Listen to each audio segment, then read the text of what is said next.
কোনো রাজনৈতিক দলের কাজ না সরকারের অভ্যন্তরে চর নিয়োগ করা, এটা বেআইনি। দেশ এখন কার্যত নানান বিপদের মধ্যে আছে।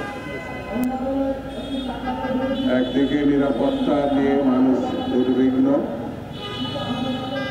যারা কাজ কামে যান। গতকাল মিরপুরের যে ঘটনা, 16 থেকে 20 জন সেখানে ভয়ঙ্করভাবে আগুনে পুড়ে মারা গেছে। আমি তাদের রুহের মাত্রায় কামনা করছি।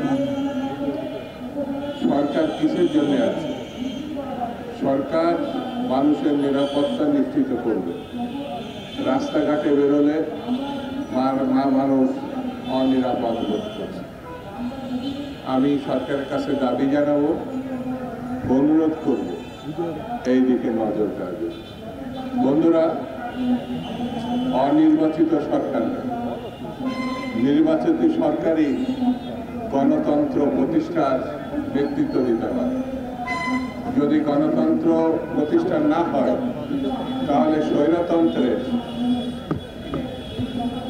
পতনের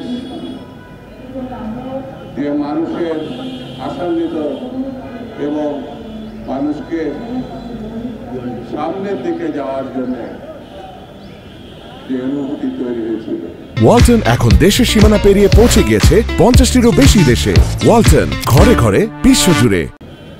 তা কোনো না কোনোভাবে বাধাগ্রস্ত হবে, মানুষ হতাশ হবে। সেই জন্য আজকে যারা সরকারে আছে তাদেরকে মানুষের পাশে দাঁড়াতে হবে। নির্বাচিত সরকার প্রতিষ্ঠার যেসব কাজকাম, সেগুলো তৈরি করতে হবে। কোনো দল বিশেষের কথায় নির্বাচন পরিচালনার জন্য ডিসি, এসপি এবং নির্বাচন সংক্রান্ত ব্যাপারে যারা থাকবে, সেটি যেন না হয়। সেটি হলে দেশের গণতন্ত্র আশাহত হবে মানুষ।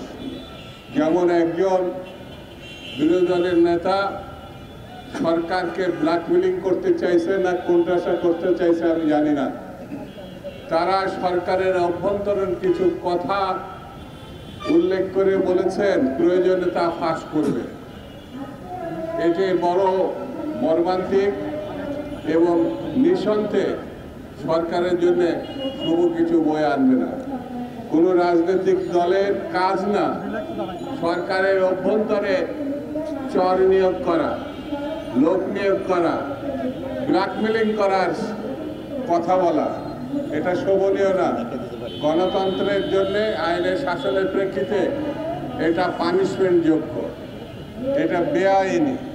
সেই জন্য আমি বলবো, সরকারকে ব্ল্যাকমেলিং করে যারা সুবিধা নেওয়ার চিন্তা করছে, সেই ব্যাপারেও সরকারকে সতর্ক থাকতে হবে।